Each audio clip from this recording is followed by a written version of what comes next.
আর পবিত্র আল কোরআনের এটি একটি বৈশিষ্ট্য বা মুজিজা বলতে পারেন যে একাধিকবার একই জিনিস শ্রবণ করার পরেও মানুষের এনার্জি লস হয় না। হয় না।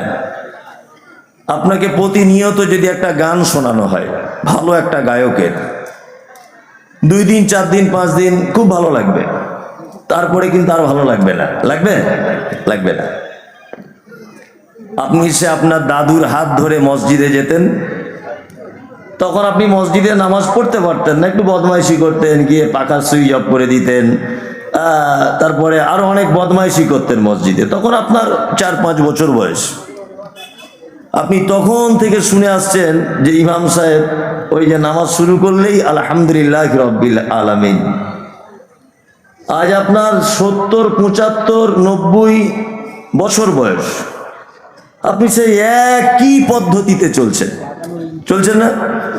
আপনি হয়তো ভাবছেন যে আমাদের ভাবটাই মনে হয় সূরা ফাতিহা দিয়ে, কলকাতায় যাই একই, ওই নামাজ শুরু করলেই আলহামদুলিল্লাহ রাব্বিল আলামিন।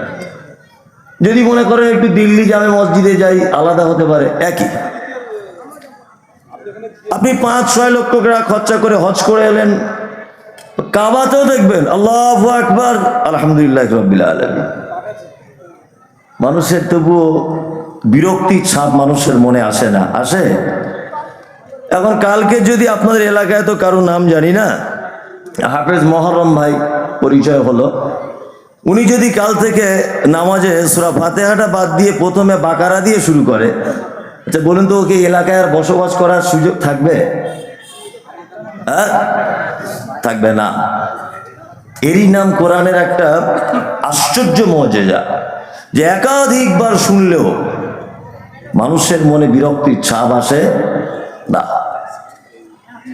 আল্লাহ সুবহানাহু ওয়া তাআলা পবিত্র কোরআনে সর্বপ্রথম যে আয়াত অবতীর্ণ করেছিলেন মুহাম্মদ সাল্লাল্লাহু আলাইহি ওয়াসাল্লামের উপর, ওই গারে হিরাতে, সেটি কি? ইকরা বিইসমি রাব্বিকাল্লাযী খলাক। 5টি আয়াত অবতীর্ণ করেছিলেন। নাম্বার 2, পবিত্র আল কোরআনের একটি সূরা আছে, আপনি যদি 3 বার যদি তেলাওয়াত করেন, তাহলে পরিপূর্ণ কোরআন মাজিদ একবার তেলাওয়াত করলে যত নেকি হয়, তত নেকি তার আমলনামাতে তুলে দেওয়া হবে। বলুন তো কোন সূরা? ইখলাস। বাহ, আপনারা তো ভালো জ্ঞানী মানুষ, সবই বলতে পারছেন, আলহামদুলিল্লাহ।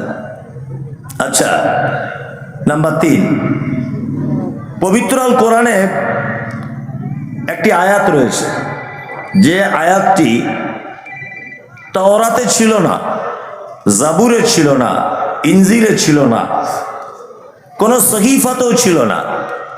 এর সমতুল্য আর কোন আয়াত অন্য কোন গ্রন্থের ভিতরে পাওয়া যায়নি, আজও যাবে না। সেটি পবিত্র কোরআনে আছে, আয়াতুল কুরসি, তাই না? জি। আপনি যদি রাতের বেলা শোয়ার সময়তে আয়াতুল কুরসি পড়ে আপনার হাতে ফুঁক দিয়ে সারা শরীরে যদি বলান, বা আয়াতুল কুরসি যদি আপনি আমল করেন, তাহলে আপনার মাল, আপনার বাড়ির সমস্ত কিছু দায়িত্ব এসে যাবে কার? আল্লাহ সুবহানাহু ওয়া তাআলার। আপনি যদি ফরজ সালাতের পরে আপনি যদি আয়াতুল কুরসিটা যদি তেলাওয়াত করেন, তাহলে আপনার জন্য জান্নাত অনিবার্য। কি বললাম বুঝলেন না? এত গুরুত্ব রয়েছে এই সমস্ত আয়াত বা সূরা ইখলাস। তাহলে আমি 3টি কথা বললাম, আয়াতুল কুরসি সূরা বাকারাতে আছে, আর সূরা ইখলাস, আর প্রথম অবতীর্ণকৃত 5টি আয়াত, ইকরা বিইসমি রাব্বিকাল্লাযী খলাক, খলাকাল ইনসানা মিন আলাক, ইকরা ওয়া রাব্বুকাল আকরাম আল্লাযী আল্লামা বিল কলাম আল্লামাল ইনসান মা লাম ইয়ালাম। 5টি আয়াত। কিন্তু আমরা যখন পবিত্র আল কোরআন শুরু করি, প্রথমে আমরা কোন সূরাকে দেখতে পাই? ফাতিহা, তাই না? এর ভিতরে একটা মারাত্মক কথা লুকিয়ে আছে, সেটি হচ্ছে এই যে সূরা ইখলাস এই সূরার ভিতরে শুধুমাত্র আল্লাহ সুবহানাহু ওয়া তাআলা নিজের পরিচয় প্রকাশ করেছেন, আর আমরাও আল্লাহ সুবহানাহু ওয়া তাআলা সেই পরিচয়টা এক বাক্যে দ্বিধা কিঞ্চিতে মেনে নিয়ে আমরাও নামাজে বা এমনি সময়তে তেলাওয়াত করি, কুল ওয়াল্লাহু আহাদ। নবী আপনি বলুন আল্লাহ এক। আমরা সবাই আল্লাহকে এক বলে জানি কি জানি না? এতে কোনো সন্দেহ নেই, নেই তো নেই।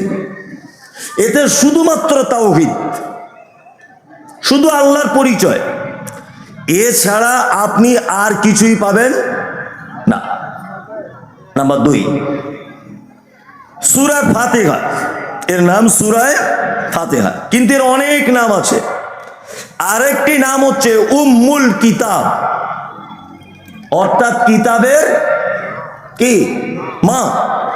মা মানে জানেন?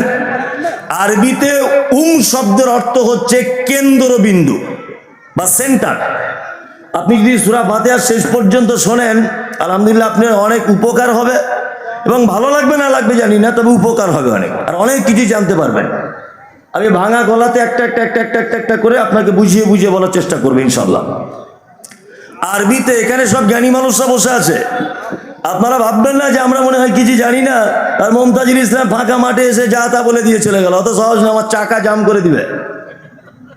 কি বললাম বুঝলেন না? ওই জন্য আমি একটা একটা করে বুঝিয়ে বুঝিয়ে বলার চেষ্টা করছি। আমরা মাকে আরবিতে যে শব্দ ব্যবহার করি তার নাম উম্মুন। উম্মুন মানে মা।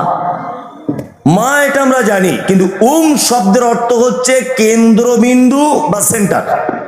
যেমন কাবাকে বলা হয় উম্মুল কুরা, মক্কাকে কি বলা হয়? উম্মুল কুরা, অর্থাৎ গ্রাম সমূহের সেন্টার।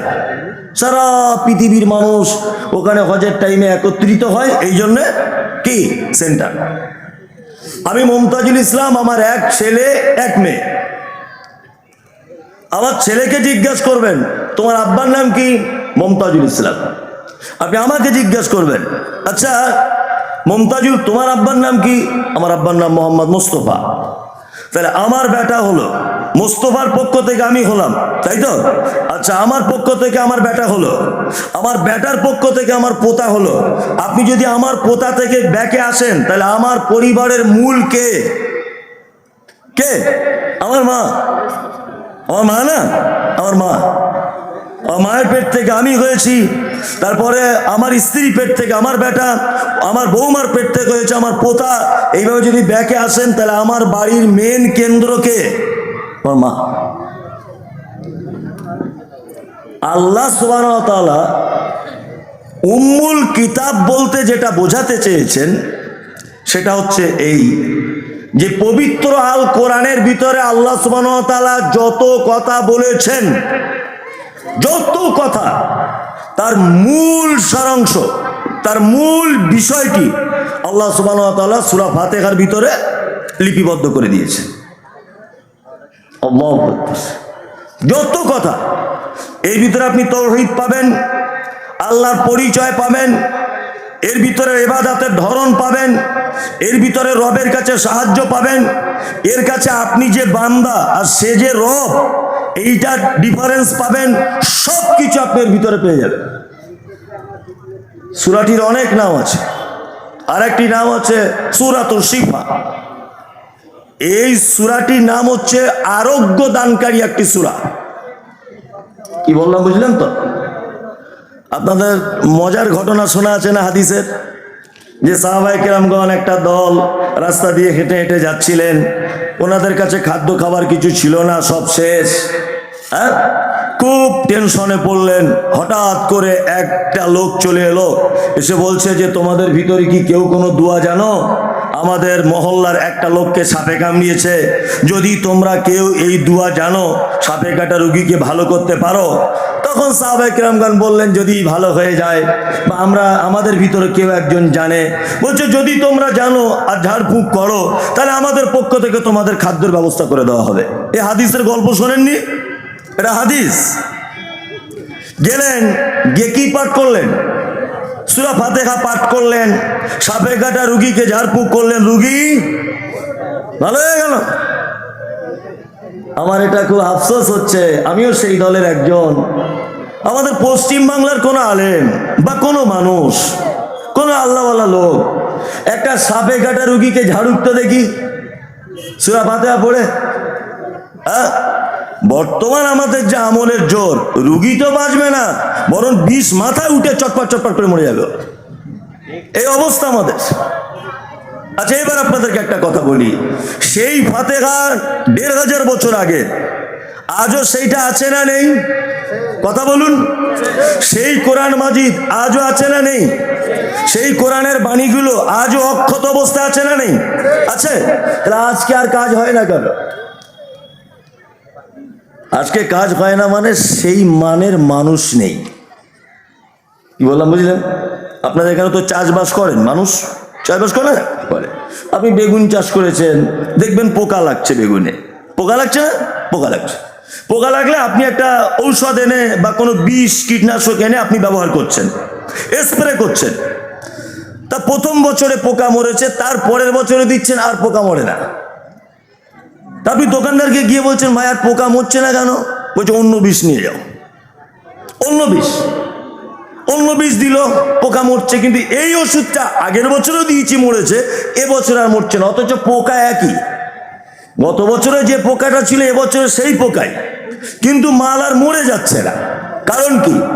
কারণ প্রথম বছরে যে অরিজিনাল কোম্পানি ব্যবহার করেছিল বিষটা, এবছর একটু ভেজাল মেরে দিয়েছে। ওই জন্য পোকা ঠিক আছে, একই পোকা, কিন্তু আর কাজ হচ্ছে না। তা আমাদের সূরা ফাতিহা ফাতিহাই আছে, কিন্তু আমাদের ভিতরে সব ভেজাল ঢুকে গেছে, আমাদের ঈমান দুর্বল হয়ে গেছে, এই জন্য আমাদের আর কাজ হচ্ছে না। তবে এরপরেও বলবো, কিছু আল্লাহওয়ালা মানুষ আছে, অবশ্যই আছে, যারা এখনো পর্যন্ত কোরআনের আয়াত দিয়ে কোনো মানুষ, অসুস্থ মানুষকে ঝাড়ফুঁক করলে ইনশাল্লাহ কাজ হবে, ইনশাল্লাহ কাজ হবে।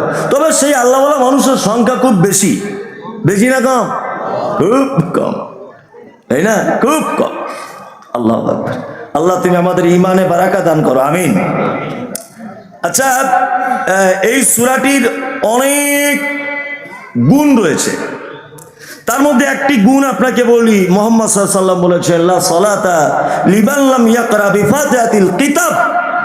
কোন সালাত হয় না, ফরজ বলুন, সুন্নত বলুন, নফল বলুন, জানাজা বলুন, ইস্তেসকা বলুন, আপনার যাই কিছু বলুন, যত রকমের নামাজ বা সালাত আমরা দেখতে পাই বা সালাত আদায় করি, কোন সালাত সূরা ফাতিহা ছাড়া হবে না, হবে না।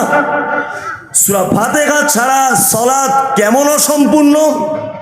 ছাগলের বাচ্চা মায়ের পেট থেকে বার হয় ওই 6 মাস থাকার পরে, তাই না? তারপর মায়ের পেট থেকে বার হয়।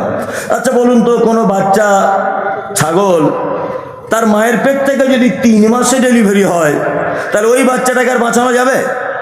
যাবে? যাবে না। ওটা অসম্পূর্ণ বাচ্চা। দেখতে পাওয়া যাবে তার কান রেডি হয়নি, তার হাত রেডি হয়নি, তার চোখ রেডি হয়নি, তার পা রেডি হয়নি। এরকম হবে কি হবে না? হবে। আল্লাহ রাসূল বলেছেন, সূরা ফাতিহা ছাড়া সালাতের অবস্থা এইরকম অসম্পূর্ণ। তাহলে আমরা ইনশাআল্লাহ সূরা ফাতিহা দিয়েই সালাত আদায় করব বা আমরা আদায় করি। চলুন, এই সূরার প্রথমে আল্লাহ সুবহানাহু ওয়া তাআলা কি বলছেন, এবার আয়াতটা শুরু করি। এক, আলহামদুলিল্লাহি, বলুন, রব্বিল আলামিন। সমস্ত প্রশংসা কার? আল্লাহ। তিনি রব, অসংখ্য জগতের তিনি মালিক।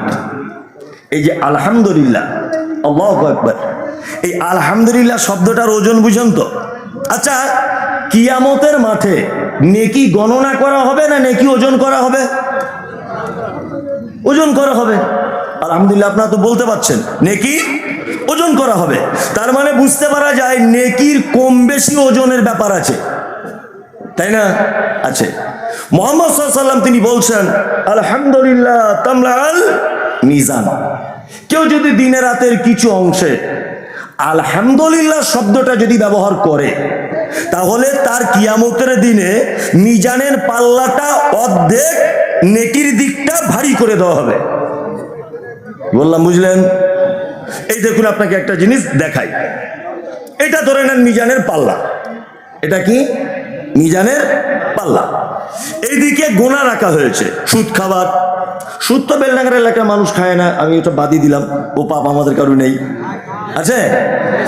ওই বাবা। আচ্ছা, সুদের পাপ, ব্যভিচারের পাপ, আপনার জমি ফাঁকি দেওয়ার পাপ, যত পাপ আপনার এই দিকটাই তোলা হয়েছে ধরে নেন। এখন এই দিকটা এই গোনার কারণে একদম পাল্লা এরকম হয়ে আছে। কি বললাম বুঝলেন? এখন কিয়ামতের দিন আপনার এই দিকে নেকিও তোলা হচ্ছে। এই মহসিনিয়া শিশু মাদ্রাসায় দান করা, জলসা শোনা, সালাত আদায় করা, জানাজা পড়া, জাকাত দেওয়া, সব রকমের নেকি এই দিকটায় তোলা হচ্ছে। কিন্তু আপনার নেকির থেকে গোনাটা এত ভারী, এত ভারী, এত ভারী যে আপনার নেকিটা তুলতে পারছে না, মানে গোনাটাকে তুলতে পারছে না। আল্লাহ রাসূল সাল্লাল্লাহু আলাইহি ওয়াসাল্লাম বলেছেন, আলহামদুলিল্লাহ তামলা আল মিজান। যদি মিজানের পাল্লায় আলহামদুলিল্লাহ নেকিটা যদি তুলে দেওয়া হয়, তাহলে নেকির দিকটা অর্ধেক ভারী করে দেওয়া হবে। আমরা আলহামদুলিল্লাহ বলি তো সারাদিনে। হ্যাঁ ভাই কেমন আছেন, কি বলতে হবে? ওটা আমরা বলি না, আমরা কি বলি? হুজুর আপনার দুয়ায় আল্লাহর রহমতে ভালো আছি। দেখবেন বেশিরভাগ মানুষ বলে কেমন আছেন ভাই, আপনাদের দুয়ায় আল্লাহর রহমতে ভালো আছে। বলছি কি বলছে না? আজকেই আমি ওখানে বসে আছি, একজনকে জিজ্ঞাসা করছি ভাই কেমন আছেন, বলছে আপনাদের দুয়াতে খুব ভালো আছি। ওকে আমি জীবনেই চিনি না, আমি ওই লোকটাকে জীবনেও চিনিনি, তা আমি ওনার জন্য দোয়া করতে যাবো কেন? আর কবেই বা দোয়া করেছি ওনার জন্য যে আল্লাহ ওই লোকটাকে ক্ষমা করে দাও? কবেই বা দোয়া করেছি? এটা একটা ভুল শব্দ আমরা ব্যবহার করি। কোন মুসলিম, আপনি একজন মুসলিম হিসাবে এসে আপনাকে সালাম দিল, ওয়ালাইকুম আসসালাম ওয়া রাহমাতুল্লাহ, ভাই আপনি কেমন আছেন? আলহামদুলিল্লাহ। আপনার দুয়াতে আল্লাহর রহমতে ভালো আছি, এই কথাটার ভিতরে একটু কেমন কেমন গন্ধ পাওয়া যায়। তার মানে বোঝা যায় যে আপনি যদি দোয়া না করতেন তাহলে মনে হয় আল্লাহ রহমত করতো না, অথচ আমি কোনোদিনই দোয়া করিনি। কথাটা এরকম নয়? এরকম। নাম্বার 2, আলহামদু মানে সমস্ত প্রশংসা কার? আল্লাহ। আপনাকে এবার আমি আর একটা জিনিস বোঝাই। আরবিতে কিছু কিছু শব্দ সাধারণ মানুষও ব্যবহার করে, আলেম ওলামারাও, আমরাও ব্যবহার করি। যেমন আমরা বলি শুকরিয়া, ভাই শুকরিয়া বলে না? শুকরিয়া শব্দ ব্যবহার করি কি করি না? কেউ কিছু দিল শুকরিয়া বলি কি বলি না? বলি। বাংলাতে দুটো শব্দ ব্যবহার করি আমরা, 1 ধন্যবাদ, 2 আপনার প্রতি আমি চিরকৃতজ্ঞ। ধন্যবাদ আর কৃতজ্ঞ দুটো শব্দ ব্যবহার করি কি করি না? করি। আর আরবিতে কৃতজ্ঞর বাংলা আরবি অর্থ, কৃতজ্ঞতার আরবি অর্থ আলহামদ বা হামদ, আর শুকরিয়ার বাংলা অর্থ কি? ধন্যবাদ। আল্লাহ সুবহানাহু ওয়া তাআলা অত্তর আয়াতে শুরুতে শুকরিয়া শব্দ ব্যবহার না করে আলহামদ শব্দ ব্যবহার করছেন কেন? মানে আমি অবাক হই যে পবিত্র আল কোরআনে যে শব্দগুলো দিয়ে সাজানো হয়েছে, এইগুলো মোটামুটি কিয়ামত পর্যন্ত যদি কেউ গবেষণা করে তাই এর ভুল ধরার কোনো লাইন নেই। কোনো লাইন আছে না। আর আমরা মানে মুসলিমরা তো মানে একটু বড্ড বেশি বোঝে, অনেক সময় বেশি বোঝে না। আমরা অনেক আজে বাজে প্রশ্ন করি। কি প্রশ্ন? আমরা প্রশ্ন করি, হুজুর আগের দিনে আমরা পড়েছি আলিফ জবর আ, বে জবর বা, তে জবর তা, সে জবর সা, এরকম ছোটবেলায় পড়েছি না আলিফ বে তে সে। এখন ওটা ঘুরিয়ে কি হয়েছে? আলিফ বা তা সা জিম হা খ, এরকম হয়েছে না? সব জায়গায় প্রশ্ন। আগে তাহলে সব আমরা ভুল করেছি আর এখন সব ঠিক বলছে কি বলছে না? অথচ আমরা কোনোদিন মাস্টার মশাই দিয়ে প্রশ্ন করি না, করি? কোনোদিন করি না। এই দেখুন আপনাকে একটা জিনিস দেখাই, অ আ হস্যই দীর্ঘই, এই বর্ণের ভিতরে শেষের দিকে ওই বাংলা 9-এর মতো একটা অক্ষর আছে, ওটার নাম কি? লি। তারপরে আপনারা সবাই পড়েছেন লি। কালিয়া চকের লিচু, আচ্ছা বানানটা কি দিয়ে হবে? হ্যাঁ, লয় হস্যি চ চয় হস্যু। আপনি কোনোদিন মাস্টারকে বলেছেন যে এটা লি দিয়ে হলো না কেন? লিচু বানানটা তো লি দিয়ে হওয়া দরকার, তা ল দিয়ে কেন হলো? এটা কোনোদিন কেউ জিজ্ঞেস করে না, করে না। অথচ মৌলভী সাহেবরা, হাফেজ সাহেবরা একটা অক্ষর যদি এদিক ওদিক করে দেয়, ঝামেলা লেগে গেল, সাথে সাথে ফাইটিং। আলিফ জবর কি হয়? আ, হামজা জবর আ, তাই না? দুটো আ একই উচ্চারণ নাই।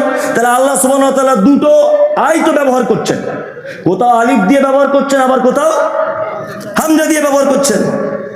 খুব ভালো বাংলা হচ্ছে কোথায় গিয়েছিলে, এটা হচ্ছে ভালো বাংলা, তাই তো? আচ্ছা, আপনাদের মুর্শিদাবাদে পাড়া গ্রামের মানুষ কোথায় গিয়েছিলে এইটাকে গ্রাম্য ভাষায় কি বলে?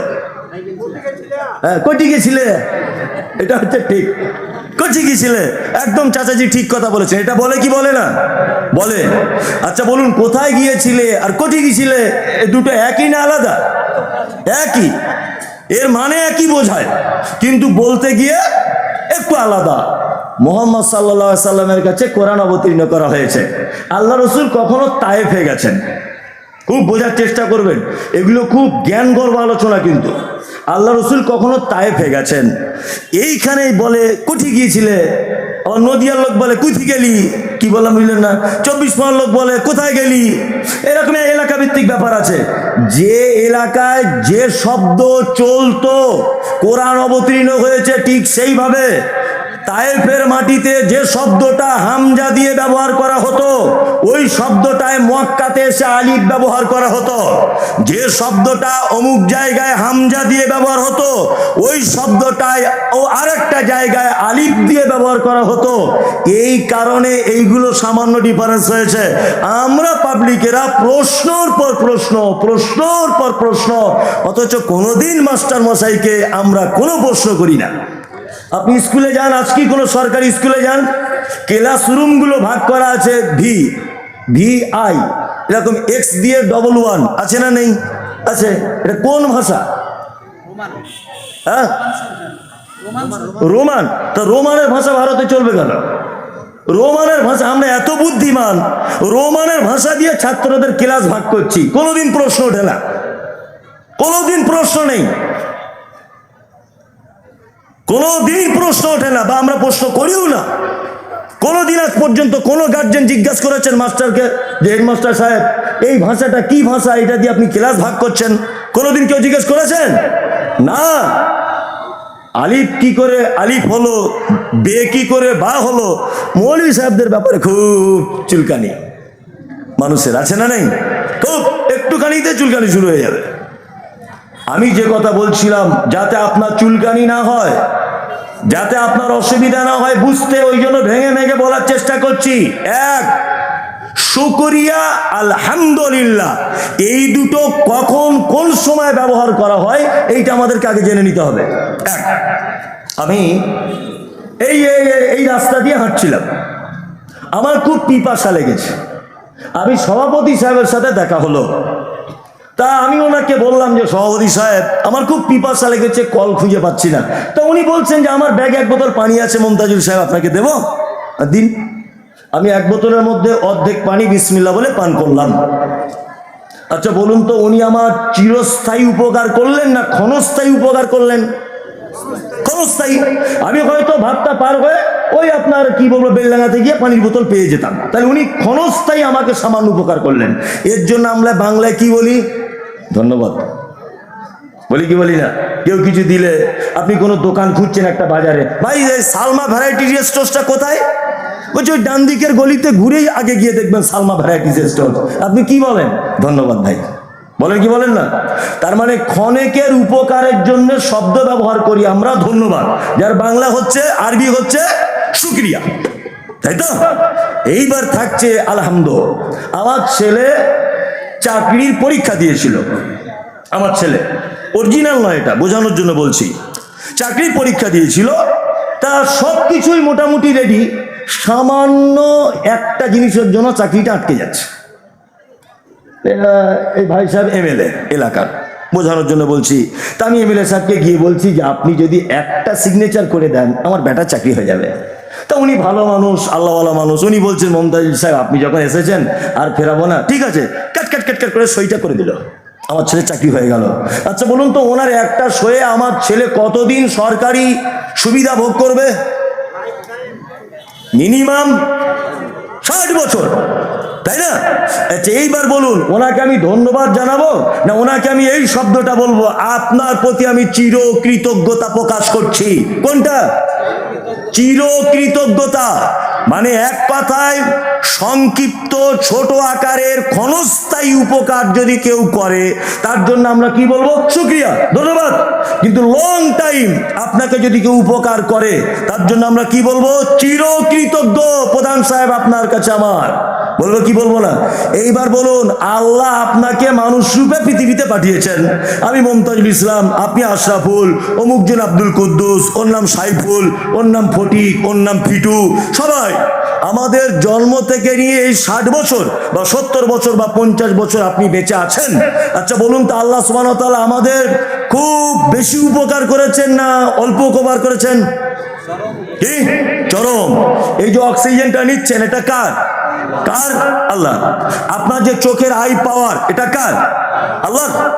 আমি অবাক হই মাঝে সাঝে, আসলে আমি তো বক্তা, আমি বক্তব্য দিই, আমি বড় আলেম নয়, আমার তেমন ইলমিয়া তো নেই, তবে আমি বক্তা, আমি বক্তব্য দিতে পারি। আপনি কি এখন আমাকে বলেন 5 ঘন্টা বক্তব্য দিতে হবে, আমি ঠিক দিয়ে দেবো, কোনো সমস্যা নেই। কিন্তু যদি আপনি আমার কাছে বোখারিটা খুলে বলেন একটু পড়িয়ে দেন, আমি পারবো না। আমি মায়ের সাথে গবেষণা করি ছোট মাথায়। এই যে হাতটা আমরা এরকম করছি, এটা ফোল্ডিং সিস্টেম, তাই না? আচ্ছা কোনো মোটর সাইকেলের যদি কোনো পার্টস এরকম হয় 24 ঘন্টা, বলুন তো দেখি 2-4 মাস পর ওরা জং লেগে গিয়ে দোকানদার বলবে কি বলবে না যে একটু গ্রিস করে নেন? বলবে।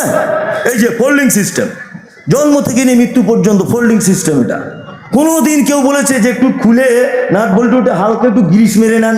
বলেছে না। এটা লং টাইম গ্রিস ব্যবহার করে দিয়েছেন কে? আল্লাহ। আপনার চোখের আই পাওয়ার, জন্ম থেকে নিয়ে মৃত্যু পর্যন্ত আপনি এই পাওয়ার ভোগ করছেন, এটা আপনার জন্য লং টাইমের উপকার। আপনি নিঃশ্বাস নিচ্ছেন, আপনি খাদ্য ভক্ষণ করছেন, কি করছেন না? লং টাইম এটা আপনার উপকার। তার মানে আল্লাহর জন্য আমাদের কৃতজ্ঞ হিসেবে যে শব্দ ব্যবহার করতে হবে সেটা হচ্ছে আলহামদুলিল্লাহ। খুব মনোযোগ দিয়ে শুনবেন। এইবার আপনাকে আমি আর একটা কথা বলি, আলহামদুলিল্লাহটাই যদি একটা আয়াত বলি মোটামুটি 2 ঘন্টার কাছাকাছি চলে যাবে ইনশাআল্লাহ। এক, সমস্ত প্রশংসা আল্লাহর হবে কেন? এটা তো আমরাও করি না আর জানার চেষ্টাও করিনি, আর আমরা সত্যি সমস্ত ব্যাপার আল্লাহ প্রশংসা করি না। আমি একটা ফার্নিচারের মিস্ত্রি, ছুতোর মিস্ত্রি আমি। তো আমি একটা খুব সুন্দর খাট বানিয়েছি, খুব সুন্দর। আচ্ছা আপনি এই খাটটা যদি দেখেন, প্রথমে কাকে খোঁজ করবেন? মিস্ত্রিকে। আর প্রশংসা যদি করেন কার করেন? মিস্ত্রি করেন। সত্যি সাংঘাতিক মিস্ত্রি, হাতের কাজ কি রে, তাই না? আপনি একটা 2 তলা বিল্ডিং বানালেন খুব সুন্দর ডিজাইন করে, বিল্ডিংটা দেখেই আমরা প্রশংসা জ্ঞাপন করি কার? না, যে বিল্ডিং এর মালিক তার নয়, মিস্ত্রি, যে সত্যি কাজ সুন্দর কাজ করি কি করি না? করি। আমি একটা BMW গাড়ি কিনলাম, 1 কোটি টাকা দাম, তেল আমি ভরেছি, গাড়ি আমার, ড্রাইভার আমার, টাকা দিয়ে পোষা। আমি যে রাস্তায় চলি সরকারকে ট্যাক্স দিই, তাই না? কিন্তু আল্লাহ শব্দ ব্যবহার করছেন আলহামদুলিল্লাহ, সমস্ত প্রশংসা আমার। BMW গাড়িতে আমি 1 কোটি টাকা দিয়ে, আমার টাকা দিয়ে কিনলাম, আমি আমার টাকায় পেট্রোল ভরলাম, আমার টাকায় ড্রাইভারের বেতন দিয়ে ড্রাইভার রাখলাম, রাস্তায় ট্যাক্স দিয়ে গাড়ি চালালাম, কিন্তু প্রশংসা আল্লাহ কার? এ কেমন কথা? আমার টাকা দিয়ে আমি বাড়ি করলাম, প্রশংসা আল্লাহর। জি, আল্লাহ করতেই হবে, কোনো উপায় নেই গোলাম হোসেন, কোনো উপায় নেই। আপনি প্রতিটা জিনিসে শেষ পর্যন্ত যদি পৌঁছে যান তাহলে আল্লাহ ছাড়া দ্বিতীয় কাউকে খুঁজে পাওয়া যাবে না। আমি কাঠের মিস্ত্রি, ভালো খাট বানালাম কাঠ দিয়ে, পৃথিবীর কোনো ল্যাবরেটরিতে, পৃথিবীর কোনো যান্ত্রিক সহযোগিতায়, পৃথিবীর কোনো রকম পদ্ধতিতে 1 হাত কাঠ কেউ তৈরি করতে পারে? কাঠ কি থেকে হয়? গাছ থেকে। গাছ কার সৃষ্টি? আল্লাহ। আমি গাড়ি চাপছি পেট্রোল, পৃথিবীর কোনো মেশিন আবিষ্কার করা সম্ভব হয়েছে? হ্যাঁ, আমি মমতাজুল BMW চাপবো বলে আল্লাহ সুবহানাহু ওয়া তাআলা পেট্রোল মাটির তলাতে মজুদ করে রেখে দিয়েছেন আগে থেকে। আপনি বাড়ি করেছেন, ইটের গাঁথনি, ইট কি দিয়ে তৈরি? মাটি দিয়ে। মাটি কার দান? আল্লাহর। ইটকে পোড়ানো হয়েছে তবে লাল হয়ে ইট তৈরি হয়েছে। পোড়ানো হয়েছে কি দিয়ে? কয়লা। পৃথিবীর কে আবিষ্কার করেছে? আল্লাহ। আপনি ইট তৈরি করবেন বলে ওটা বহুদিন পূর্বে কয়লা আগে থেকে রেডি করা ছিল ঝাড়খণ্ডের মাটিতে, বুঝলেন না? তার মানে যদি আপনি প্রশংসা করতে যদি যান, যদি ভাবেন যে আমি আল্লাহর প্রশংসা করব না, উপায় নেই গোলাম হোসেন, সব জায়গাতে আল্লাহর প্রশংসা করতেই হবে, কোনো উপায় নেই। আছে? নেই। ওই জন্য আল্লাহ সুবহানাহু ওয়া তাআলা শব্দ ব্যবহার করছেন আলহামদুলিল্লাহি রাব্বিল আলামিন। এইবার একটা শব্দ এসেছে যেখানে রব, তাই না? তারপরে এসেছে আলামিন। আল্লাহর নাম কটা? 99টা। বাহ, তিনি কিন্তু ভালো জানেন 99টা, তাই তো? আমরা কোন সূত্রে 99টা বলি? সে কায়দা বগদাদিতে পড়েছি ছোটতে। ইয়া আল্লাহ, ইয়া রহমান, ইয়া রহিম, ইয়া মালিক, ইয়া কুদ্দুস, ইয়া সালাম, ইয়া মুমিন, ইয়া মুহাইমিন, ইয়া আজিজ, ইয়া গফফার, ইয়া ওয়াহাব, ইয়া সাত্তার। 99টা, তাই তো? না, আল্লাহর একটাই নাম, তার নাম আল্লাহ। কি বললাম? আমি মমতাজুল ইসলাম, এটা আমার নাম। আমার নামের পাশে লিখছে বক্তা মমতাজুল ইসলাম। আচ্ছা বলুন তো, বক্তাটা আমার নাম না আমার গুণ? হ্যাঁ, আমার গুণ। আল্লাহর নাম আল্লাহ, রহমান, তিনি দয়ালু, এটা ওনার গুণ। কি বললাম বুঝলেন না? কাহার, তিনি জবরদস্ত, আজিজ, খুব ক্ষমতাবান। কি বললাম বুঝলেন? এগুলো আল্লাহর কি গুণ। তাহলে আল্লাহর 99টা কি রয়েছে? সিফাত, সিফাতি নাম রয়েছে। আল্লাহর নাম আল্লাহ, এক আল্লাহ। এইবার আপনাকে আর একটা মজার কথা বলি, আপনি অবাক হবেন এই কথাটা শুনলে, যে আল্লাহ 99টা নামের ভিতরে ইয়া রব্ব, এটা আছে? কারো জানা আছে? আছে? নেই। রব্ব নামটা নেই। এ আবার তাহলে রব কোথা থেকে এলো? এটা আমাদের বুঝে নিতে হবে। এক, আদম আলাইহিস সালামকে যখন আল্লাহ তাআলা পৃথিবীতে তৈরি করলেন, যখন তৈরি করলেন, তৈরি করার পরে বিস্তারিত ঘটনা, আমি একেবারে মূল কথাটা বলছি। আদমকে জিজ্ঞাসা করছেন আল্লাহ সুবহানাহু ওয়া তাআলা, আলাস্তু বিরাব্বিকুম, আদম তুমি বলো আমি কি তোমাদের রব নয়? এটা বলা হয়েছিল কি হয়নি? হয়েছিল। আদম আলাইহিস সালাম কি বলেছিলেন? ক্বালু বালা, আল্লাহ হ্যাঁ নিশ্চয় আপনি আমাদের রব। তাহলে পৃথিবীর সূচনাতে আল্লাহ আমাদের কাছ থেকে নিজের কি নামের স্বীকৃতি নিয়েছেন? রব, তাই তো? আল্লাহ এ কথা বলেননি আদম বলো তো আমি কি তোমাদের আল্লাহ নয়, এটা বলেছেন না? কি বলেছেন? রব, আমি কি তোমাদের রব নয়, এটা বলেছেন। নাম্বার 2, তাহলে সূচনাতে রবের স্বীকৃতি নিলেন। এবার একটা মানুষ মারা গেল, মারা গেল, কবরে কটি প্রশ্ন করা হবে? বা আপনার সবই তো জানেন। প্রথম প্রশ্ন কি? মান রব্বুকা। এখানে বলা হচ্ছে না যে মান আল্লাহ, আল্লাহকে বলো। কি বলা হচ্ছে? মান রব্বুকা, তোমার রব কে বলো। তাহলে শুরুতে আল্লাহ আমাদের কাছ থেকে স্বীকৃতি নিয়েছেন রব কে, আর মারা যাওয়ার সময় কবরে প্রশ্ন করা হবে মান রব্বুকা, তোমার রব কে। তাহলে শুরুতেও রব, শেষে রব। মাঝখানে এবার চলে আসুন, আপনার রুজির অভাব, ছেলে মেয়ে হয় না, আপনি অসুখে আছেন, দুনিয়াতে অকল্যাণে আছেন, কল্যাণের প্রয়োজন। আমরা কি করি? নামাজের পরে দোয়া করেন। নামাজে কি করেন? আলহামদুলিল্লাহি রাব্বিল আলামিন, তাই তো? প্রথমে সূরা ফাতিহা পড়লেন, ওখানে রব। আচ্ছা, এবার আল্লাহু আকবার গিয়ে রুকুতে গেলেন, কি দোয়া বলেন? সুবহানা রাব্বিয়াল আলা, আজিম, রুকুতে গিয়ে আজিম। তাহলে ওখানেও হলো কি? রব। এবার আপনি রুকু থেকে উঠলেন, কি দোয়া বলেন? রব্বানা লাকাল হামদ। এখানেও কি? রব। এবার আপনি সেজদায় গেলেন, সেজদায় গিয়ে কি দোয়া বলেন? সুবহানা রাব্বিয়াল আলা। ওইখানেও রব। নামাজ শেষ হয়ে গেল, এইবার আপনার অভিযোগগুলো আপনি আল্লাহর কাছে চাইবেন। রব্বানা আতিনা, এখানে রব। রব্বানা জলামনা, এখানে রব। পবিত্র আল কোরআনে যত দোয়া, অর্থাৎ বান্দাকে যত জায়গায় আল্লাহ বলেছে অভাব অভিযোগের জন্য, আমাকে যখন তোমরা ডাকবে আমার নাম রব দিয়ে আমার কাছে প্রার্থনা করো। বুঝতে পারছেন কি বলছি?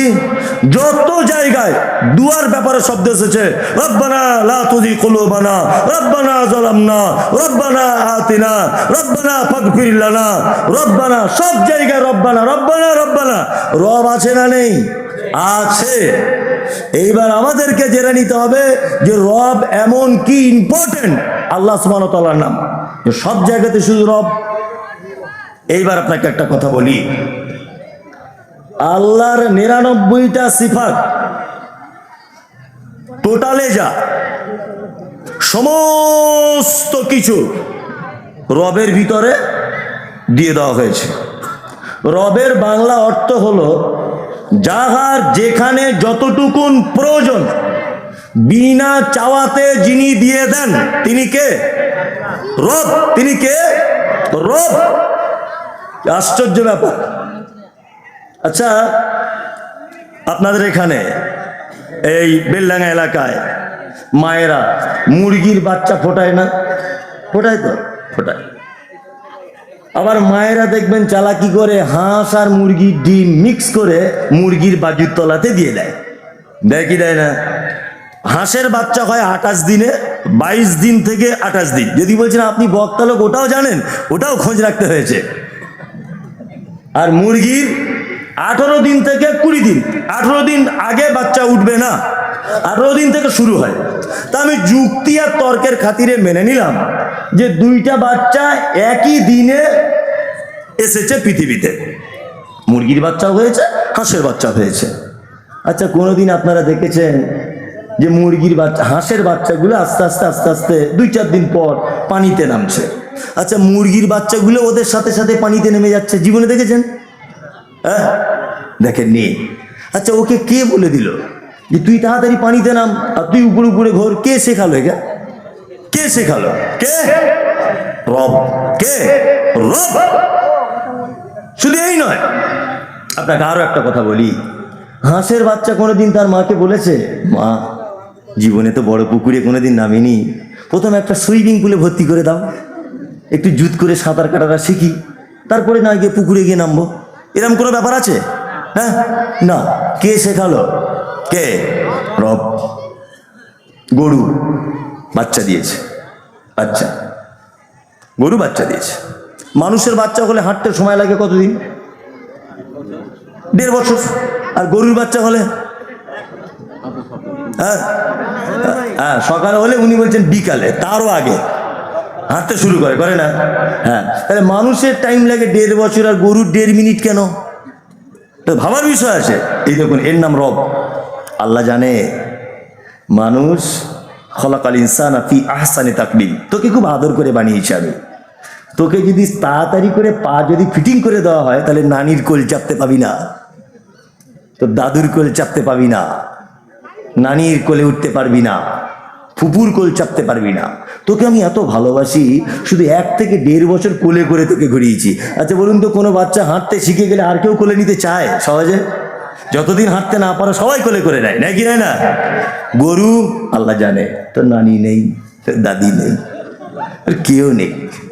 হ্যাঁ, রাত 2টোর সময়তে গোয়াল ঘরে এমনিতেই বাচ্চা হয়েছে, এমনিতে হয় কি হয় না? হয়। হ্যাঁ, গাভী তার বাচ্চাকে বলে, দেখ আমার এত কপাল খারাপ, আমি যে মালিকের অধীনে থাকি সে দেখ 2তলাতে ঘুমাচ্ছে, তুই হয়েছিস তোর গায়ে লালা ভর্তি, কি করব? নিজে জিভ দিয়ে চাটছে, চেটে বাছুরটাকে পরিষ্কার করে দিল। বাছুরটা মাকে বলছে, মা একটু দুধ খাবো, খুব কষ্ট হয়েছে তো তোমার পেট থেকে বার হতে, একটু দুধ হলে ভালো হতো, গরম গরম দুধ। বাছুরটা বলছে, বাছুর তো আদৌ বলছে না, এটা বোঝানোর জন্যে। তোর মা তখন বলছে, তো নানি দাদি কেউ নেই যে কোলে করে নিয়ে তোর দুধ খাওয়াবে, এক কাজ কর, তুই ওঠ, উঠে দাঁড়া। ও উঠে দাঁড়িয়ে তাদের কাঁপতে কাঁপতে ধস করে পড়ে গেল। ওর মা আবার বলছে, আবার ওঠ, আবার চেষ্টা কর, ওঠ। আবার উঠেছে, উঠে কাঁপছে, আবার পড়ে গেল, ধস করে পড়ে গেল। আবার ওঠ, উঠে দাঁড়িয়েছে, উঠে দাঁড়িয়ে কাঁপতে কাঁপতে বলছে, মা দুধ কোন দিকে? পিছনের দিকে যা, পিছনের দিকে যা, গিয়ে দেখ বাঁট ঝুলছে, ঝুলছে, বাঁটে মুখ লাগা, টান, দুধ পাবি। একবার দুবার টানছে, দুধ আসছে না। মা কি করব, দুধ আসছে না, ভালো। মা তখন নিজের ভাষাতে বলছে, খ্যাপা কোথাকারে, আর আমি জীবনের আগে কোনোদিন মা হইনি, আজ প্রথম মা হয়েছি। তুই দুধ টানছিস কিন্তু দুধের রাস্তা ক্লিয়ার নয়, ওই জন্য এক কাজ কর, 2-4 বার করে টানবে, এইরকম করে গুঁতো মারবি আমার বাঁটে। ছাগল গরু দেখবেন দুধ ম্যাম টানছে, এইরকম করে গুঁতো মারছে, এইরকম মারছে কি মারছে না? মারে। কে বলে দিল গুঁতো মেরে দুধ বার করতে হবে? কে বললো? কে? রব। আপনি দাঁত বার করে হি করে হেসে দিলেন, এটা কত ওয়েটফুল কথা, এটা আপনি ধারণা করতে পারছেন? যে কে শেখালো ওকে যে তোকে এইভাবে গুঁতো মারতে হবে, তবে তোর মায়ের দুধটা ক্লিয়ার হয়ে বার হবে? কে বলে দিল? রব। যার যেখানে যেভাবে যেটা প্রয়োজন, বিনা চাওয়াতে, চাওয়ার কোনো প্রসঙ্গ আসবে না, এমনিতেই দিয়ে দিবেন। কে? রব। আপনি অবাক হয়ে যাবেন। আপনাদের গ্রামের একটা ছেলে, এই চুপ করো, আপনাদের গ্রামের একটা ছেলে, একটা মেয়ে, তার নাকটা নেপালিদের মতো এরকম, ঠিক এইরকম। আচ্ছা বলুন তো, কোন একটা ভালো ছেলেকে যদি বলা হয় যে নেপালিদের মতো নাক, এইরকম চ্যাপটা, এই মেয়েটাকে বিয়ে করবে, সহজে কেউ রাজি হবে? হবে? হবে না। এবার বলছি, আপনাদের গ্রামে একটা ছেলে দক্ষিণ আফ্রিকার, মানে ইথিওপিয়া যে দেশটা, এই ইথিওপিয়া দেশের লোক, যেমন ঠোঁটগুলো মাটির দিকে ঝোলা, এই বড় বড় ঠোঁট। নাইজেরিয়ানদের দেখেনি, পাখির ভাষার মতো মাথায় চুল, কালো কুচকুচ কুচকুচ কুচকুচ কুচকুচ করছে, সেইরকম লম্বা। আপনার মেয়ে বা আমার মেয়েকে যদি বলা হয়, মা সাবিনা, এই দেখ তোর জন্য একটা ছেলে দেখেছি, জীবনে পছন্দ করবে? হ্যাঁ, করবে না। এর নাম রব। আল্লাহ জানে, যাকে নেপালে বানিয়েছি সবার নাক এইরকম ভোঁতা, বিয়ে করতে সমস্যা নেই। যাকে নাইজেরিয়ানে বানিয়েছি সবার মাথার চুল পাখির বাসার মতো। দক্ষিণ আফ্রিকায় যাকে বানিয়েছি সবার মাথার চুলগুলো ওই রকম, আর ঠোঁটগুলো মাটির দিকে ঝোলা, বিয়ে শাদী করতে সাংসারিক জীবনে কোনো অসুবিধা নাই। তোমাকে বানিয়েছি পশ্চিম বাংলার ভাপ্তা শহরে, বেলডাঙ্গার মাটিতে, এইখানে আর 5 জনের নাক যেমন, আর 5 জনের চুল যেমন, তোমারও ঠিক তেমন সামঞ্জস্যতাপূর্ণ দিয়ে তোমাকে আমি সৃষ্টি করেছি। তোমার ব্যাটার নাক যদি আফ্রিকাদের মতো করে দিতাম, জীবনে কোনো ভালো মেয়ে তোমার ব্যাটাকে পছন্দ করতো না। এর নাম কি? রব। আপনি অবাক হবেন, রবের যদি ব্যাখ্যা বিশ্লেষণ করা হয় আপনি আশ্চর্য হয়ে যাবেন, এসব কি কথা বলছেন আপনি? এর নাম রব। কোনোদিন চাওয়া লাগবে না, চাওয়া ছাড়াই প্রয়োজন মতো দিয়ে দিবেন কে? আল্লাহ। আমরা অনেক সময়, কটা পর্যন্ত হবে? 12টা ছেড়ে দিব নাকি? সারা রাত? না না, কাল সকাল পর্যন্ত ইনশাল্লাহ। এদিকে ফিরুন। এখন ঘটনা হচ্ছে, রব এটা এমন একটি ব্যাখ্যা বিশ্লেষণের ভিতরে যে আপনি অবাক হয়ে যাবেন। মানে এর ব্যাখ্যা বিশ্লেষণ করে শেষ করা যাবে না। আমি ওই জন্য আর করছি না, এই পর্যন্ত রব শেষ করে দিলাম। 2 আলামিন শব্দ কি এসেছে? আলহামদুলিল্লাহি রাব্বিল আলামিন। কালকে যদি আনন্দবাজার পত্রিকা একটা খবর ছাপা হয় যে মাটির তলাতে কিছু লোকের সন্ধান পাওয়া গেছে, তারাও জলসা করে, তাদেরও বক্তা অমুক সাহেব, তাদেরও মহসিনিয়া মাদ্রাসা আছে, তাদেরও সব হাট বাজার বসে, ভাবতার মতো ওই বেলডাঙ্গার মতো কাপড়ের হাট আছে। আচ্ছা বলুন তো, এটা আপনারা কেউ বিশ্বাস করবেন কি করবেন না? করবেন? ওই মাথা নাড়া দিচ্ছে, না করব না, মাটির তলে মানুষ পাওয়া যায়, অসম্ভবের কিছু নয়, আপনাকে সবার আগে মেনে নিতে হবে। কিছুদিন আগে নাসার বিজ্ঞানীরা প্রমাণ করেছে যে এর উপরে একটা স্তর আছে যেখানে মানুষ হামেশায় বসবাস করতে পারে, যেখানে ফুল ফর্মে অক্সিজেন পাওয়া যাবে, যেখানে বসবাস করার উপযুক্ত জায়গা। আরে তুমি নাসা কালকে বলেছ, আর আমার আল্লাহ ব্যবহার করছেন আলামিন, অসংখ্য জগতের মালিক আমি আল্লাহ। আমরা তো একটা জগতে বসবাস করি, মাটির তলাতে লোক থাকতেও পারে, উপরেও থাকতে পারে, কোথায় থাকতে পারে, সমুদ্রের তলাতেও থাকতে পারে, বিশাল গভীরেও থাকতে পারে, পারে কি পারে না? আমরা মুসলিম হিসাবে এটা ঈমান রাখবো, আলামিন অসংখ্য জগতের মালিক কে? আল্লাহ। তাহলে হয়ে গেল, একটা আয়াত হলো, প্রায় তো 1 ঘন্টার কাছাকাছি হয়ে গেল, 7টা আয়াত, অনেক সময় লেগে যাবে। আমি আর দুটো একটা আয়াত বলি। এক, তারপরে বলি আর রহমানির রহিম, তাই না? আর রহমান মানে কি? দয়ালু। আর রহিম মানে দয়ালু। রহিম মানেও কি? দয়ালু। দয়ার ডিফারেন্সটা বলছি, শুনুন এবার। এক, আমি মহসেনিয়া মাদ্রাসায় 20,000 টাকা দান করেছি। আচ্ছা, আমাকে মানুষ কি বলবে? দানি, তাই না? আচ্ছা, এই ভাই করেছেন 1 লাখ, ওনাকে কি বলবেন লোক? দাতা। দানি নয়, দাতা। আর একজন করেছেন 1 কোটি, ওনাকে কি বলবেন? দানবীর। হাজি মোহাম্মদ মহসিনকে কি বলা হয়? দানবীর, তাই না? তাহলে দানি, দাতা আর দানবীর, তাই না? ও রহমান,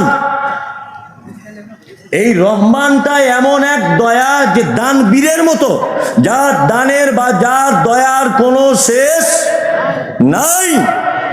এবং এই দয়াটা এমন এক দয়া যে কোনো বিনিময় ছাড়া তিনি দয়া করেন।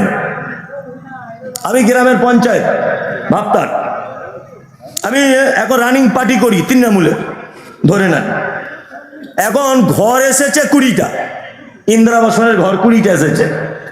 আচ্ছা বলুন তো, আমি ঘরগুলো বেছে বেছে আমার তৃণমূলের লোকদেরকে দেবো না কংগ্রেসের লোকদের দেবো? কোনটা? হ্যাঁ, কারণ আমি জানি ও আমার দলে খেটেছে, আমাকে ভোট দিয়েছে, ঘর ওকে দিতে হবে। ও আমার পার্টির বিরোধিতা করে চোখে দেবো? হ্যাঁ, আল্লাহ সুবহানাহু ওয়া তাআলা বলছেন আমি এইরকম দয়া করি না। আমায় ভোট দিয়েছে বলে আমি ঘর দেবো, এরকম দয়া আমি করি না। আমার দয়া বেসুমার। ফিলিস্তিনের মাটিতে মুসলিমদেরকে মারা হচ্ছে, মারছে কারা? ইসরায়েল, তাই তো? হ্যাঁ, বাইতুল মুকাদ্দাস দখল করার জন্য ষড়যন্ত্র চলছে, চলছে কি চলছে না? উপর থেকে কখনো বোম বাস্টিং করার পরিকল্পনা করছে, করছে কি করছে না? আল্লাহ চক্রান্ত বোঝা বড় কঠিন। আজকে ইরান এত কঠিন পদক্ষেপ নিয়েছে যে ইসরায়েল একেবারে ঠুটস্থ হয়ে গেছে, গুটিয়ে বসে আছে। আল্লাহর পক্ষ থেকে ইসরায়েল এত সাজা পাচ্ছে এখন ইরানের কাছ থেকে। দোয়া করুন যাতে আল্লাহ অচিরেই ওদেরকে ধ্বংস করে দেয়, অচিরেই ধ্বংস করে দেয় ওদের। এবারে যে কথা আপনাদেরকে বলছি, ফিলিস্তিনে যখন মুসলিমদের মসজিদ ভেঙে দেওয়া হচ্ছে, বাচ্চা ছেলেদের বোম দিয়ে মেরে দেওয়া হচ্ছে, গুলি করে গর্ভবতী মাকে হত্যা করা হচ্ছে, বলুন ভাবতা, বেলডাঙ্গা, মুর্শিদাবাদ, বীরভূম, বর্ধমান, 24 পরগনা, এক কথায় সারা পৃথিবীতে মুসলিমরা ওই আপনার ফিলিস্তিনের মুসলিমদের জন্য দোয়া করছে কি করছে না? করছে। আমি আজ থেকে 15 দিন আগে মক্কায় ছিলাম, 15-20 দিন আগে মক্কায় ছিলাম। তার আগের বারে যখন ছিলাম ওই আগস্ট মাসটা মক্কায় ছিলাম। আবার এবারেও মক্কা থেকে এসেছি আমি 10-12 দিন হচ্ছে। তা কাবাতে এখন প্রত্যেক ওয়াক্ত না হলেও সারাদিনের কোনো না কোনো একটা ওয়াক্তে এখন অন্তত পক্ষে কুনুতে নাজেলা চলছে, আর ফিলিস্তিনিদের নাম ধরে ধরে দোয়া করা হচ্ছে, আর ইসরায়েলেদেরও নাম করে করে দোয়া করা হচ্ছে। তাহলে সারা পৃথিবীতে আমরা দোয়া করছি যে আল্লাহ ফিলিস্তিনিদের মুসলিমদেরকে তুমি বাঁচাও আর ইসরায়েলকে তুমি ধ্বংস করে দাও। আমরা দোয়া করছি কি করছি না? মুসলমানদের এত দোয়া করার কেন দরকার? অক্সিজেনের মালিক কে? আল্লাহ। রুজির মালিক কে? আল্লাহ। তা আল্লাহ তো চাইলে ইসরায়েলের অক্সিজেনটা 10 মিনিটের জন্য বন্ধ করে দিতে পারে, তাহলে আর কোনো সমস্যা থাকবে? থাকবে? থাকবে না। আল্লাহ তো ইচ্ছা যদি করেন তাহলে ইসরায়েলের মানুষের 10 মিনিটের জন্য অক্সিজেনটা টোটাল ইসরায়েল একেবারে সীমানা দিয়ে আল্লাহ বলে দিল যা তোদের অক্সিজেন বন্ধ, তাহলে আর দোয়া করার প্রয়োজন হতো? মাছির মতো ছটপট করে মারা যেত? মারা যেত কি যেত না? যেত। আল্লাহ সুবহানাহু ওয়া তাআলা বলছেন না, এটা আমার পক্ষে নয়, কারণ আমি রহমান, আমি দয়া করি, তার কোনো বিনিময় চাই না। তোমরা মসজিদে নামাজ পড়ো আর নাইবা পড়ো, আমার পক্ষ থেকে দয়া পাবে। তুমি আমাকে এক বলে মানো আর নাইবা মানো, আমার পক্ষ থেকে তুমি দয়া পাবে। আমার নাম রহমান। রহমান এমন এক দয়ালু যিনি দয়া করেন কিন্তু বিনিময় কিছু চান নাই। তিনি কে? তিনি কে? আল্লাহ। আল্লাহ আল্লাহ আর রহিম, বিশেষ দয়া। কিয়ামতের দিনে কিছু মানুষের উপর আল্লাহ সুবহানাহু ওয়া তাআলা বিশেষ দয়া করবেন। ওই জন্য আমি এই কথা বলি সবসময়তেই, যখন নামাজে পড়ে দোয়া করবেন, একা একা করবেন, বাড়িতে করবেন, তখন এটা বলবেন যে আল্লাহ তুমি কিয়ামতের দিন আমার উপরে একটু দয়া করো। যদি কিয়ামতের দিনে আল্লাহ কারো উপরে দয়া করে, তার থাকার জায়গা কোথায়? জান্নাত। থাকার জায়গা জান্নাত। তাহলে রব্বিল আলামিনটা হয়ে গেল, আর রহমানির রহিম হয়ে গেল। তারপরে এসছে মালিকি ইয়াউমিদ দিন। কিয়ামত বা প্রতিফল দিবসের মালিক কে? কে? আল্লাহ। প্রতিফল দিবস সম্পর্কে আইডিয়া আছে কিছু? নেই। সুবহানাল্লাহ। আসলে এসব কথা বলতে গেলে সত্যি বলছি, আমি যে খুব আল্লাহওয়ালা মানুষ তা আমি কখনোই নয়, বলবও না। এমনি 5 ওয়াক্ত সালাত আদায় করি, যেগুলো মান্যতার দেওয়ার মতো মানুষ হিসাবে সেগুলো দেওয়ার চেষ্টা করি। আমারও ভুল ত্রুটি হয়। আমি বক্তা বলে যে একেবারে ফেরেশতার মতো আর বড় পাঞ্জাবি পরে আছি তা নয়। অন্যায় অপরাধ সবার ভিতরেই আছে। তা আপনি হয়তো একটু বেশি করেন, আমি হয়তো একটু কম করি, এই কম বেশি ডিফারেন্স। অন্যায় কাজে প্রায় মানুষ ভুল ত্রুটি হয়, করে কি করে না? করে। সত্যি কিয়ামতের কথা যখনই হাদিস কোরআনে কোথাও চোখে পড়ে, সত্যি অবাক লাগে যে কি অবস্থা হবে সেদিন। প্রতিটা মানুষের হিসাব দেওয়া লাগবে। লাগবে কি লাগবে না? আল্লাহু আকবার। আপনাকে আমি একটা কথা বলছি, আপনার গায়ের লোম খাড়া হয়ে যাবে। কিছুদিন আগে একটা জায়গায় ভূমিকম্প হয়েছিল। জায়গাটার নাম কি? বেশ কিছুদিন আগে, 6-7 মাস হবে, আমারও ব্রেন থেকে ভুলে, হ্যাঁ, তুরস্কে ভূমিকম্প হয়েছে। তার আমি একটু পেপার পড়ি, ছাত্র জীবন থেকে পেপার খুব ভক্ত। তা পেপার পড়ি, আনন্দবাজার পত্রিকা লিখছে যে তুরস্কে যে ভূমিকম্পটা হয়েছে, মাটির থেকে 8000 ফুট নিচে মূল ভূমিকম্পটা হয়েছে। তার ফলে উপরের বিল্ডিং গুলো থর করে কাঁপতে সব পড়ে গেল। অজস্র মানুষ মারা গেছে, অজস্র মানুষ। 8000 ফুট নিচে মূল ভূমিকম্প হয়েছে। তার ফলশ্রুতিতে অসংখ্য বিল্ডিং বালাখানা মানুষ বিপদগ্রস্ত হয়েছে হয়েছে। পৃথিবীর ভূমিকম্প কেমন হয়? এইভাবে কাঁপে। বিজ্ঞানীদের ভাষা এটা, বিজ্ঞানীদের ভাষা। এর স্তরের নিচে একটা প্লেট আছে, প্লেটটা সরে যায় ক্যাক করে আওয়াজ, তারপরে ভূমিকম্প শুরু হয়ে যায়। বিজ্ঞানীদের ভাষা। কি বললাম বুঝলেন না? আমি যুক্তি তর্কের খাতিরে মেনে নিলাম এটা অরিজিনাল।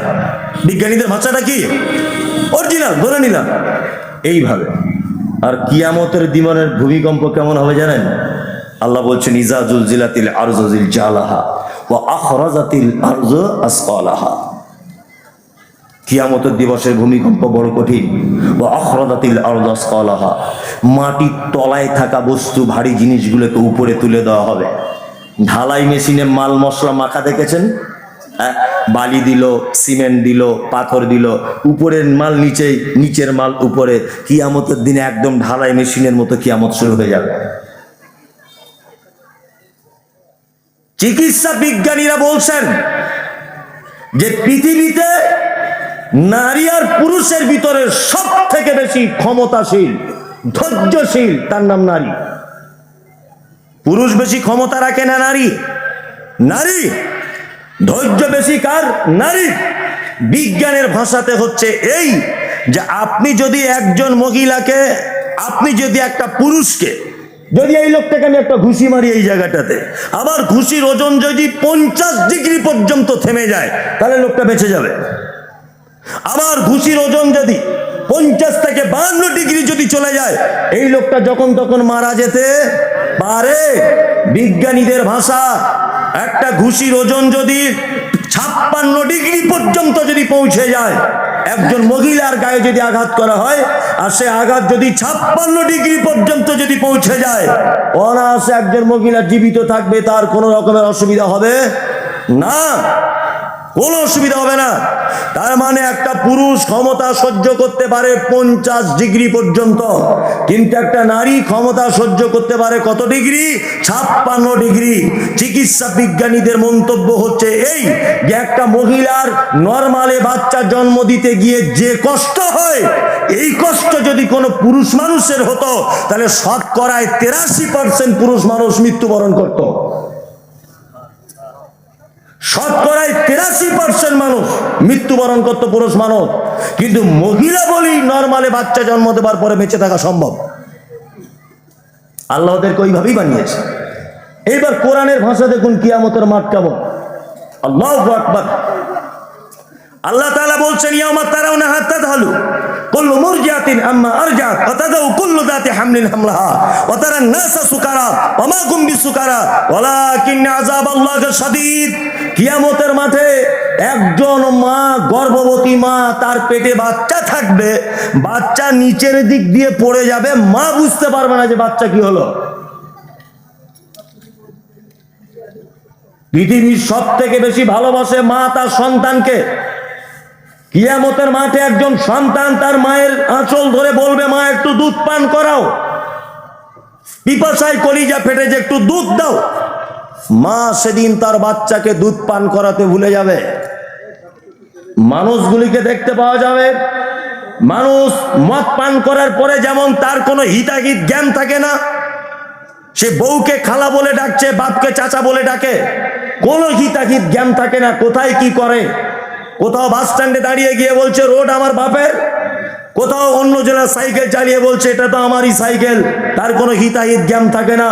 আল্লাহ সুবহানাহু ওয়া তাআলা বলছেন, মানুষকে সেই দিন কিয়ামতের মাঠে দেখা যাবে তার কোনো হিতাহিত জ্ঞানই নেই। ওমা হুম বিসুকারা, আল্লাহ বলছে অথচ তারা কেউ মদ পান করেনি। ওয়ালাকিন আযাবাল্লাহি শাদীদ, আমার কঠিন আযাবের ভয়ে কিয়ামতের মাঠে মানুষ মাতালের ন্যায় অভিনয় করবে, মাতালের ন্যায় হয়ে যাবে, মাতালের ন্যায় মানুষ দিশেহারা হয়ে যাবে, হিতাহিত কোনো জ্ঞান থাকবে না। এর নাম কিয়ামতের মাঠ। প্রতিটা নবী, মুহাম্মদ সাল্লাল্লাহু আলাইহি ওয়াসাল্লাম বাদ দিয়ে, নবী মুসা ইয়া নাফসি, নবী ঈসা ইয়া নাফসি, নবী ইয়াহইয়া ইয়া নাফসি, নবী ইব্রাহিম ইয়া নাফসি, নবী জাকারিয়া ইয়া নাফসি, নবী নূহ ইয়া নাফসি, সমস্ত নবীগণ কিয়ামতের মাঠে ইয়া নাফসি ইয়া নাফসি। একজন নবী বাদ দিয়ে, তিনি কে? মুহাম্মদ সাল্লাল্লাহু আলাইহি ওয়াসাল্লাম। ইয়া উম্মতি ইয়া উম্মতি ইয়া উম্মতি। আল্লাহ আমার উম্মতের কি হবে? আল্লাহ আমার উম্মতের কি হবে? আমার উম্মতের কি হবে? বিচার এই দিবসের মালিক কে? কে? আল্লাহ। আল্লাহু আকবার। মালিকি ইয়াউমিদ্দিন। এই ইয়াউমুদ্দিনের অনেক ব্যাখ্যা করা হয়েছে বিভিন্ন তাফসীরে, ওগুলো বলতে গেলে সময় পাওয়া যাবে না। তারপরে ইয়্যাকা না'বুদু ওয়া ইয়্যাকা নাস্তাঈন, আল্লাহ আমরা তোমারই ইবাদত করি, তোমারই কাছে সাহায্য চাই। আমরা আল্লাহরই ইবাদত করি তো? করি? আল্লাহরই কাছে সাহায্য চাই তো? চাই? কখনোই নয়। আপনি যদি আল্লাহর কাছেই সাহায্য চাইবেন, তা কাপড়ের দোকানের পাশে দেখছি তাবিজ ল্যামিনেশন করে টাঙানো আছে। আপনাদের এলাকায় হয়তো নেই, আছে? দেখবেন ব্যবসায়িকদের দোকানে কোনো এক জায়গাতে তাবিজ ল্যামিনেশন করে টাঙানো আছে, আছে না? সাহায্য কার কাছ থেকে আসে? আল্লাহ। খাইরিহি ওয়া শাররিহি মিনাল্লাহি না, ভালো মন্দ কার পক্ষ থেকে? আল্লাহর পক্ষ থেকে। অথচ আমরা আল্লাহকে বাদ দিয়ে অন্য কোনো না কোনো একটা পক্ষের পথ অবলম্বন করছি। আর কিছু মানুষের এতে যুক্তিরও শেষ নেই, তর্কেরও শেষ নেই। আর আমার তো নামই রেখেছে ওর জন্মেরও ঠিক নাই। সব বক্তারা ওই বড় বড় পাগড়ি বেঁধে, 22 হাত পাগড়ি আর সেইরাম 3 তলা টুপি পরে। ও মমতাজুল ইসলাম, বেরাদার রাহুল ছাড়াও কোনো বক্তব্যই খুঁজে পায় না। আর শুধুই বলছে দুজনারই জন্মের দোষ। বারবার একই কথা। কেন জন্মের দোষ? না, আমরা বলেছি সাহায্য চাইতে হবে কার কাছে? আল্লাহর কাছে। কোনো মাধ্যম ছাড়া চাইতে হবে, তাই না? কিন্তু ও বলছে না, বিনা মাধ্যমে আল্লাহর কাছে পৌঁছানো যাবে না। যুক্তি তর্ক দিয়ে বলছে গাছে কি এমনি ওঠা যায়, ডাল ধরে উঠতে হয়, বলছে না? তা আমরা বলছি যে আমি যদি এখন নারকেল গাছে উঠি,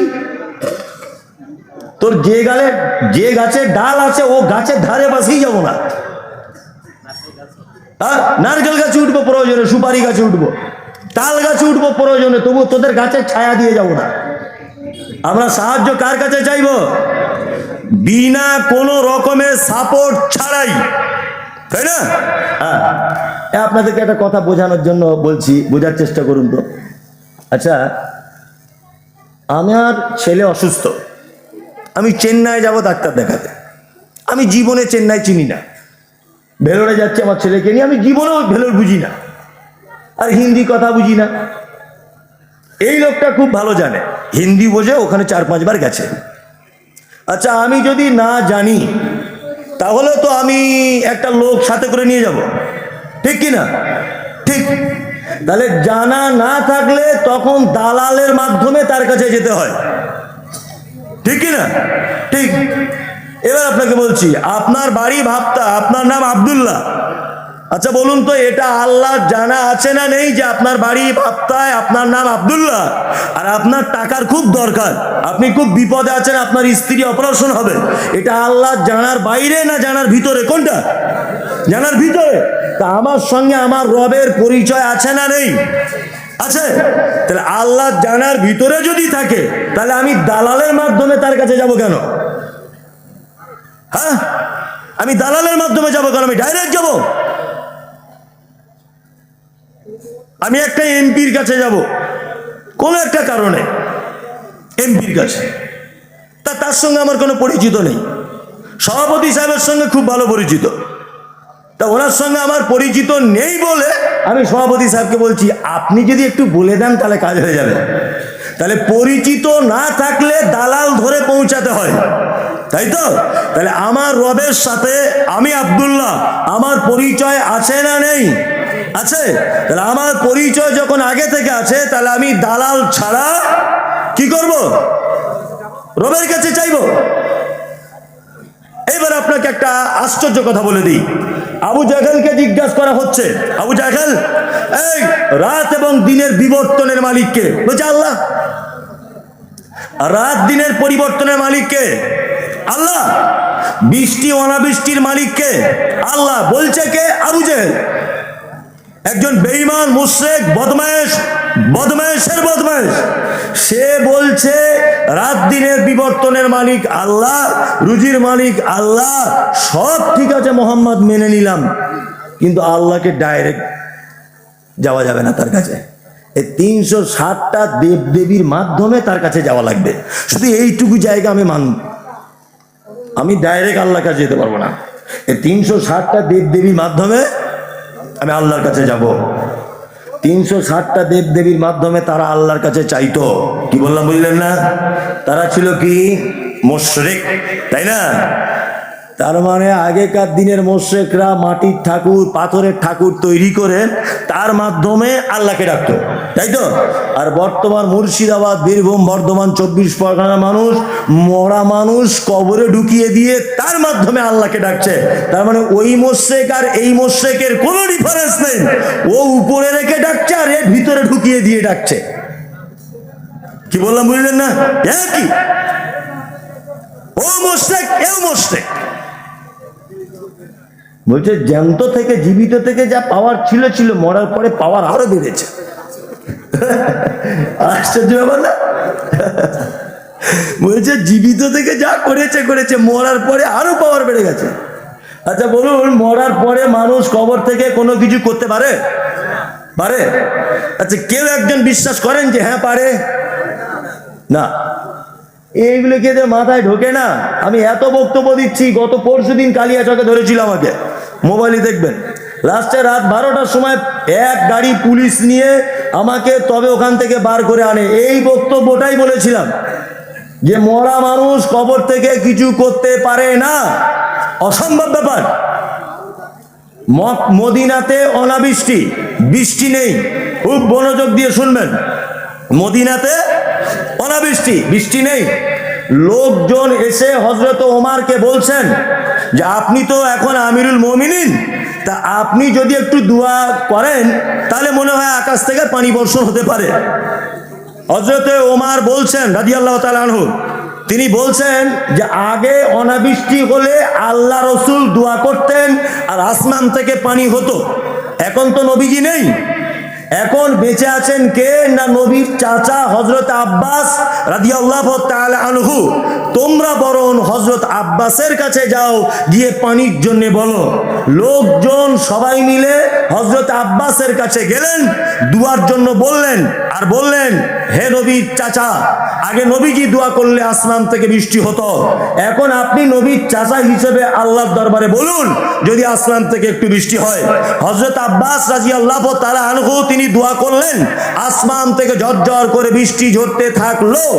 এইবারে এখানে একটা প্রশ্ন আপনার কাছে আমার, হযরত ওমরের কাছে যখন মানুষ গেছে দুয়ার আবেদন করতে, তাহলে পৃথিবীর সব থেকে দামি মানুষ মুহাম্মদ সাল্লাল্লাহু আলাইহি সাল্লাম, মানুষ মারা যাবার পরে যদি তার কিছু ভালো মন্দ করার ক্ষমতা থাকতো, তাহলে হযরত ওমর মদিনাতে মসজিদে নববীর পাশে আয়েশার হুজরাতে আল্লাহর নবী শুয়ে আছেন, ওমর এই কথা বলতে পারতেন, তোমরা সবাই নবীর কবরে গিয়ে বলো তাহলে আসমান থেকে বৃষ্টি হবে। এটা বলতে পারতেন কি পারতেন না? পারতেন। কিন্তু হযরত ওমর পাঠিয়েছেন কোথায়? জীবিত মানুষ কার কাছে? হযরত আব্বাসের কাছে।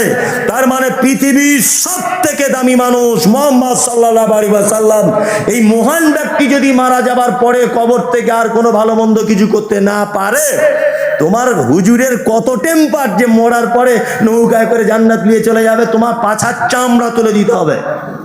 বিয়াদব কোথাকারে। সারা পৃথিবীর সব থেকে দামি মানুষ মুহাম্মদ সাল্লাল্লাহু আলাইহি ওয়াসাল্লাম, এত দামি মানুষ কিয়ামত পর্যন্ত আর আসবে না। এই মানুষ যদি মরার পরে সেই মানুষের বা সেই নবীর কবরে যদি ভালো মন্দ কিছু চাওয়া না যায়, তোমার পীর সাহেব কত দামি লোক যে তার কবরে চাইতে হবে। আর একটা কথা বলে যাচ্ছি, শুনে রেখে দেন। সারা পশ্চিম বাংলাতে যত মাজার আছে, এই মাজারের 80% 90% মাজারে মাল করে কিছু নেই, পুরো ভুয়ো, এমনিতেই করে রেখে দিয়েছে। কি বললাম বুঝলেন? আপনাকে একটা দৃষ্টান্ত পেশ করছি, শুনে রেখে দেন। উত্তর 24 পরগনায় হাড়োয়া বলে একটা জায়গা আছে, কেউ নাম শুনেছেন? হাড়োয়া শুনেছেন নাম? বসিরহাট লাইনে হাড়োয়া, এইখানে একটা মাজার আছে বাবা একদিল শাহ, ভালো করে বুঝবেন।